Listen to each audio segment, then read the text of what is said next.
नमस्कार दोस्तों, आप सभी का मेरे चैनल पे हार्दिक स्वागत है। आज फिर मैं आपके लिए लाई हूँ कार्तिक मास की कथा अध्याय 3। इससे आगे के 2 भाग पीछे वाले पार्ट में आप जाके सुन सकते हैं मेरे चैनल पे। तो चले बिना समय वेस्ट के हम स्टार्ट करते हैं अपनी कथा। सत्यभामा ने कहा, हे प्रभु, आप तो सभी काल में व्यापक है और सभी काल आपके आगे एक समान है। फिर यह कार्तिक मास ही सभी मासों में श्रेष्ठ क्यों है? आप सभी तिथियों में एकादशी और सभी मासों में कार्तिक मास को ही अपना प्रिय क्यों कहते हैं? इसका कारण बताइए। भगवान श्री कृष्ण ने कहा, हे भामिनी, तुमने बहुत अच्छा प्रश्न किया है। मैं तुमको इसका उत्तर देता हूँ, ध्यान पूर्वक सुनो। इस प्रकार एक बार महाराजा बेन के पुत्र राजा पृथु ने प्रश्न के उत्तर में देव ऋषि नारद से प्रश्न किया था और जिसका उत्तर देते हुए नारद जी ने उसे कार्तिक मास की महिमा बताते हुए कहा था, हे राजन, एक समय शंख नामक एक राक्षस बहुत बलवान एवं अत्याचारी हो गया था। उसके अत्याचारों से तीनों लोक में त्राही त्राही मच गई थी। उस शंखचूड़ ने स्वर्ग में निवास करने वाले देवताओं पर विजय प्राप्त कर इंद्र आदि देवताओं एवं लोकपालों के अधिकारों को छीन लिया। उससे भयभीत होकर समस्त देवता अपने परिवार के सदस्य के साथ सेमरू पर्वत की गुफा में बहुत दिनों तक छिपे रहे। तत्पश्चात वह निश्चय होकर सेमरू पर्वत में ही गुफा में ही रहने लगे। उधर जब शंखचूड़ को इस बात का पता चला कि देवता आनंद पूर्वक सेमरू पर्वत की गुफा में निवास कर रहे हैं, तो उसने सोचा कि ऐसी कोई दिव्य शक्ति अवश्य है जिसके प्रभाव से अधिकारहीन यह देवता अभी भी बलवान है। सोचते सोचते वह इस निर्णय पर पहुंचा कि वेद मंत्रों के बल के कारण ही देवता बलवान हो रहे हैं। यदि इनसे वेद मंत्र छीन लिया जाए तो वे बलहीन हो जाएंगे। ऐसे विचार कर शंखचूड़ ब्राह्मण जी के सत्यलोक से शीघ्र ही वेदों को हर लाया।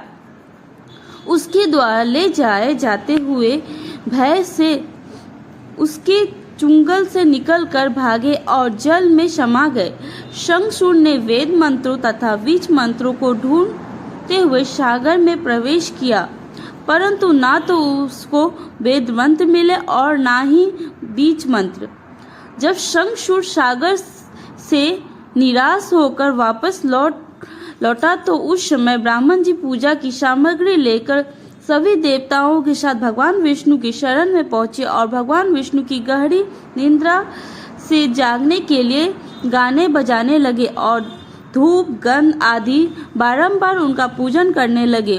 धूप दीप नैवेद्य आदि अर्पित किए जाने पर भगवान विष्णु की निंदा टूटी।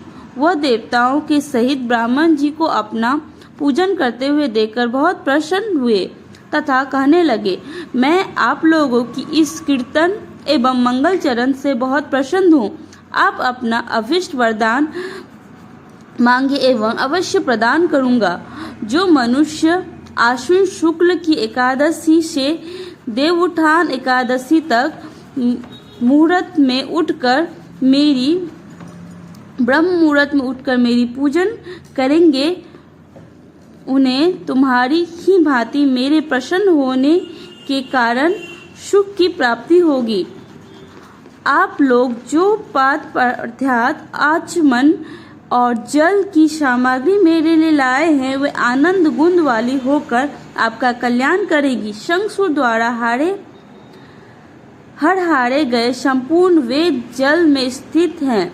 मैं सागर पुत्र शंखचूड़ का वध कर कि उन वेदों को अभी ला ये देता हूँ। आज से बीज मंत्र और वेदों सहित मैं प्रति वर्ष कार्तिक मास में जल में विश्राम किया करूँगा। अब मैं मत्स्य का रूप धारण करके जल में जाता हूँ। तुम सब देवता भी मुनीश्वर सहित मेरे साथ जल में आओ। इस कार्तिक मास में जो श्रेष्ठ मनुष्य प्रातः काल स्नान करते हैं, वे सब यज्ञ में अव्यय स्नान द्वारा भली भांति नहा लेते हैं। देवेंद्र कार्तिक मास में व्रत करने वालों को सब प्रकार से धन पुत्र पुत्री आदि देते रहना है और उसकी सभी आपत्तियों की रक्षा करना।